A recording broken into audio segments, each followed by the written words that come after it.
कौन सा पढ़ने वाले हैं? क्लास 12 का बायोलॉजी चैप्टर नंबर 5 आज हम लोग पढ़ने वाले हैं। ठीक है, तो देखिए सबसे पहले हम लोग देखते हैं क्रोमोसोम क्या आता है।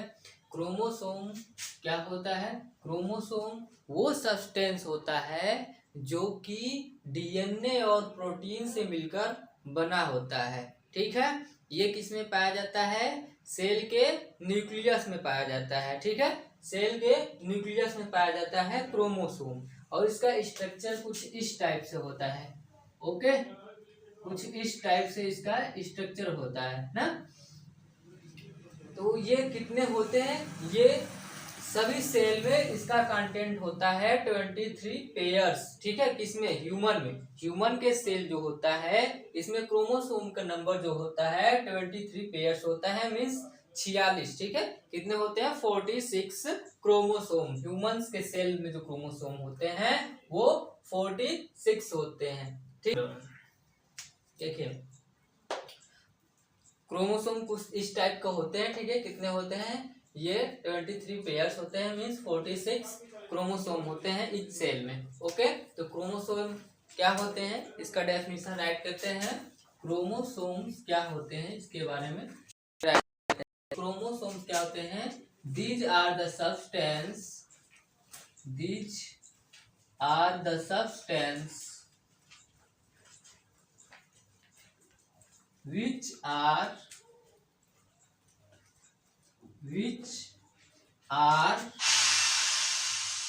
made up of DNA and protein. Okay, DNA and protein किससे मिलकर बने होते हैं? ये डीएनए और प्रोटीन से।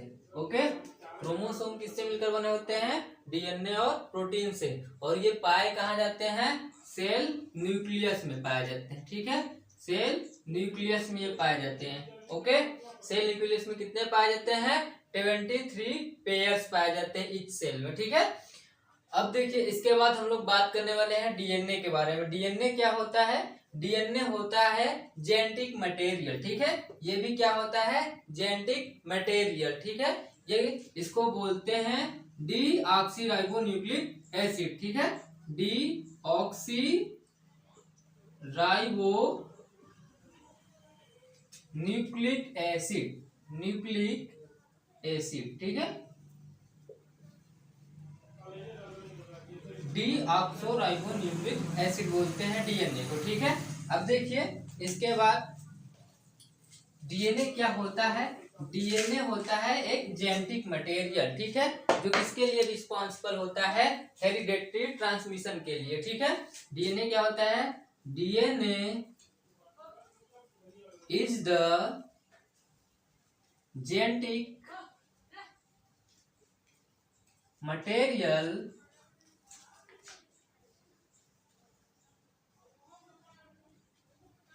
which are responsible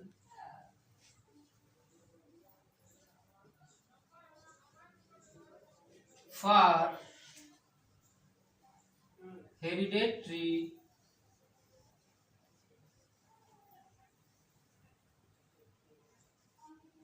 transmission. Okay,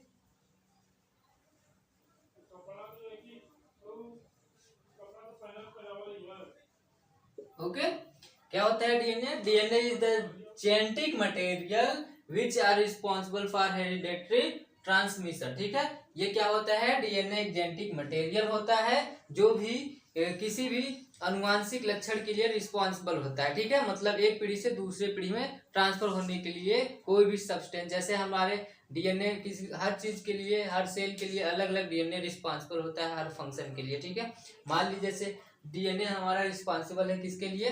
कि हमें ये डिजीज नहीं होने देगा, इससे फाइट करेगा हमारा इम्यूनिटी। ठीक है, तो वो अगले पीढ़ी में भी हो सकता है कि वो वाला डिजीज हमारे जो वंशज होंगे उसमें ना होने दे। ठीक है, या फिर अगर हमें कोई चीज हो गया है, ठीक है, तो उसके लिए हो सकता है कि वो डीएनए रिस्पॉन्सिबल हो अगले पीढ़ी में भी वो डिजीज काज करने के लिए। जैसे मान लीजिए अगर हीमोफीलिया हो गया तो हो सकता है हीमोफीलिया अगले पीढ़ी में भी आ सके। ठीक है, तो ये होता है डीएनए, मतलब जो भी सिम्टम्स हो वो अगले पीढ़ी में उसको क्या करता है, इंडिकेट करता है, ठीक है, दिखाता है।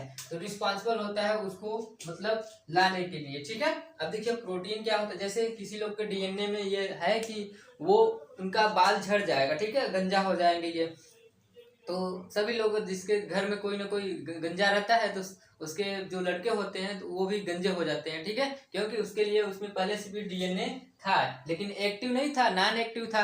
जैसे मान लीजिए मेरे दादा टकले गंजे थे, ठीक है, गंजे थे, लेकिन हमारे पापा जो हुए उनके बाल अच्छे से थे, फिर हो सकता है उनके में नॉन एक्टिव हो गया हो डीएनए, इसलिए ऐसा नहीं हुआ। लेकिन मेरे में फिर से वो क्या हुआ कि बाल झड़ने लगा, अब धीरे धीरे बाल झड़ रहा है, तो मीन्स धीरे धीरे कुछ दिन बाद टकले हो जाएंगे, गंजे हो जाएंगे। ये किस कारण हो रहा है, क्योंकि उसमें मेरे पापा में डीएनए नॉन एक्टिव था, लेकिन मेरे में डीएनए क्या हो गया, एक्टिव हो गया, किसके लिए, गंजापन के लिए। तो हो सकता है बाद में मैं गंजा बनूं, ठीक है।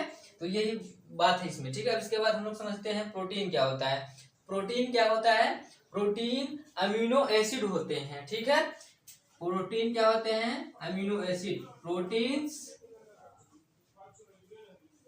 आर complex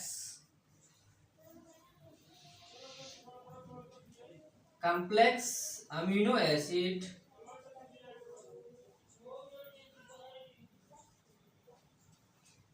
प्रोटीन क्या होते हैं, कॉम्प्लेक्स अमीनो एसिड होते हैं, ठीक है। क्या होते हैं, कॉम्प्लेक्स अमीनो एसिड होते हैं, जिसमें कि नाइट्रोजन ग्रुप भी पाया जाता है। जिसमें क्या होता है, नाइट्रोजन, इसमें क्या होता है, नाइट्रोजन ग्रुप में पाया जाता है, ठीक है। दे कंटेन नाइट्रोजन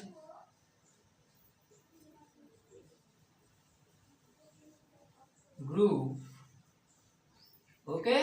और ये रिस्पॉन्सिबल होता है किसके लिए, ग्रोथ एवं डेवलपमेंट के लिए, ठीक है। And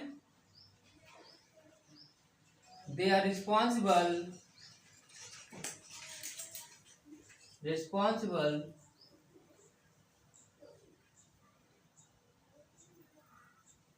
growth and development, okay, growth and development,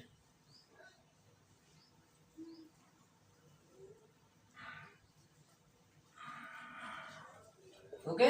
तो ये हो गया हम लोगों का क्रोमोसोम के बारे में, डीएनए के बारे में, प्रोटीन के बारे में, ठीक है। फिर से एक बार इसको रिवाइज करते हैं। देखिए क्रोमोसोम क्या होता है, क्रोमोसोम्स जो होते हैं वो डीएनए और प्रोटीन से मिलकर बने हुए सब्सटेंस होते हैं, ठीक है, जो कि हमारे बॉडी में, ह्यूमन बॉडी में 23 पेयर्स पाए जाते हैं, ठीक है। ये किसमें पाए जाते हैं, हमारे सेल में, ठीक है। किसमें पाए जाते हैं, सेल, वो भी किसमें, सेल के न्यूक्लियस में, सेल के न्यूक्लियस में क्रोमोसोम पाए जाते हैं, ठीक है। इस सेल में 23 पेयर्स क्रोमोसोम होते हैं, मीन्स 46 क्रोमोसोम होते हैं, ठीक है। अब देखिए इसके बाद हम लोग बात करते हैं डीएनए के बारे में। डीएनए क्या होता है, डीएनए डीऑक्सीराइबोन्यूक्लिक एसिड होता है, जो कि जेनेटिक मटेरियल बोला जाता है, ठीक है। क्या बोलते हैं इसको जेनेटिक मटेरियल बोलते हैं, जो कि रिस्पॉन्सिबल होता है हेरिडेटरी ट्रांसमिशन के लिए, ठीक है। मतलब कि अनुवांशिक लक्षणों के एक पीढ़ी से दूसरे पीढ़ी में स्थानांतरित होने के लिए ना। जैसे कि अभी मैं बात किया हूँ कि जैसे मेरे दादा गंजे थे, ठीक है, लेकिन जो मेरे पापा हुए वो गंजे नहीं हुए, उनका बाल है, ठीक है। लेकिन क्यों ऐसा हुआ, क्योंकि उनमें जो गंजेपन के लिए डीएनए था, वो जीन था जो वो नॉन एक्टिव था। क्या था, नॉन एक्टिव मेरे पापा में, लेकिन मेरे में वही जो मेरे दादा में एक्टिव डीएनए था वो एक्टिव हो रहा है, ठीक है। तो इसके वजह से हो सकता है भविष्य में मैं भी गंजा हो जाऊं, ठीक है, क्योंकि बाल बहुत ज्यादा झड़ रहे हैं। तो ये किसके कारण हो रहा है, डीएनए के लिए, ठीक है, डीएनए के कारण हो रहा है, डीएनए के कारण हो रहा है। ये बात आप लोग अच्छे समझ लीजिए, ठीक है। मतलब किसी भी सिम्टम्स के लिए जो डीएनए होता है वो रिस्पॉन्सिबल होता है, ठीक है। मतलब एक पीढ़ी से दूसरे पीढ़ी में स्थानांतरित होने के लिए, कोई भी चीज के लिए वो डीएनए रिस्पॉन्सिबल होता है। डीएनए मीन्स इसी पे जीन डिपेंड है, ठीक है, डीएनए और जीन, ठीक है। जो डीएनए होते हैं वो ही जीन उन सब मिल के सब डीएनए और जीन को एक तरह से बोल सकते हैं सिमिलर है, ठीक है। तो जीन बोलो या डीएनए बोलो, यही दोनों रिस्पॉन्सिबल होते हैं किसके लिए, किसी भी अनुवांशिक लक्षण को एक पीढ़ी से दूसरे पीढ़ी में स्थानांतरित होने के लिए और एक्टिव और नॉन एक्टिव होने के लिए। ओके, अब देखिए प्रोटीन के बारे में बात कर रहे हैं। प्रोटीन क्या होता है, प्रोटीन ये अमीनो एसिड के कॉम्प्लेक्स मॉलिक्यूल होते हैं, ठीक है। क्या होते हैं, अमीनो एसिड के कॉम्प्लेक्स मॉलिक्यूल होते हैं, complex molecule of amino acid, ठीक है, ऑफ अमीनो एसिड। अब देखिए, और they contain nitrogen group and they are responsible for development, ठीक है। और इनमें क्या होता है, इनमें नाइट्रोजन ग्रुप्स होता है, ये रिस्पॉन्सिबल किसके लिए होते हैं, ग्रोथ एंड डेवलपमेंट के लिए। इसीलिए देखते हैं जब जो बॉडी बिल्डर होते हैं उनको उनके बॉडी के मसल्स को ग्रोथ के लिए और उनके बॉडी को ग्रोथ के लिए, डेवलपमेंट के लिए प्रोटीन दिया जाता है, ठीक है। प्रोटीन डाइट में सबसे ज्यादा शामिल होता है, या फिर जो जिम करते हैं तो उसके लिए भी प्रोटीन दिया जाता है, क्योंकि जैसे कि उसका बॉडी जो है वो अच्छे से बना रहे, ठीक है। तो और बच्चों के भी, जो छोटे बच्चे होते हैं बढ़ते नहीं है, तो उनके लिए भी प्रोटीन सप्लीमेंट प्रेस्क्राइब करते हैं फिजिशियन, डॉक्टर जो होते हैं। ओके, तो ये सब रीजन है और इसी के बारे में हम लोग को पढ़ना बहुत जरूरी है, क्योंकि ये सब हमारे लाइफ में हमेशा काम आने वाले हैं, ठीक है। इस कारण से क्या हो रहा है ये सब जानने के लिए। Okay, thank you.